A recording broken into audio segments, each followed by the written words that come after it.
दे धडक बेधडक आपल्या परिसरातील ताज्या घडामोडी, घटना, समस्या, विविध क्षेत्रातील सर्वदूर बातम्या पाहण्यासाठी लोकशक्ती लाईव्ह न्यूज चॅनलला सबस्क्राईब करा आणि नोटिफिकेशन मिळवण्यासाठी बेल आयकॉनला प्रेस करा।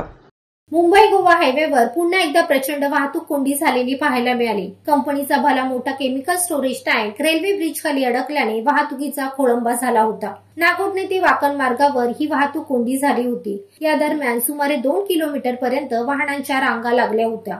नागोठणे रेल्वे ब्रिज खालची मुंबई गोवा हायवेवर एका कंपनीचा भला मोठा स्टोरेज टँक आडवा पडला होता। अख्खा रस्ता या स्टोरेज टँकने व्यापल्यामुळे प्रचंड खोळंबा झाला। कंटेनर मधून घेऊन जात असताना हा टँक सटकला आणि रस्त्यावर आडवा पडला। मात्र मुंबई गोवा राष्ट्रीय महामार्ग क्रमांक 66 वर वाहतूक कोंडीच्या समस्येत कोणताही बदल झालेला नाही। येथे कायमच वाहतूक कोंडीच्या समस्येचा सामना कोकणवासियांना करावा लागतोय। यावेळी सुमारे 1 तासाहून अधिक वेळ प्रवासी वर्गाचा महामार्गावर खोळंबा झाला। यावेळी नागोठणे वाहतूक पोलीस घटनास्थळी दाखल झाले होते। त्यांनी टँक हटवून वाहतूक कोंडी सोडवण्याचे प्रयत्न केले, मात्र पर्यटक आणि चाकरमानी चांगलेच हैराण झालेले पाहायला मिळाले। लोकशक्ती लाईव्हसाठी धम्मशील सावंत, सुधागड। अशाच सच्चाई दर्शवणाऱ्या बातम्या पाहण्यासाठी लोकशक्ती लाईव्ह न्यूज चॅनलला लाईक करा, शेअर करा आणि सबस्क्राईब करा।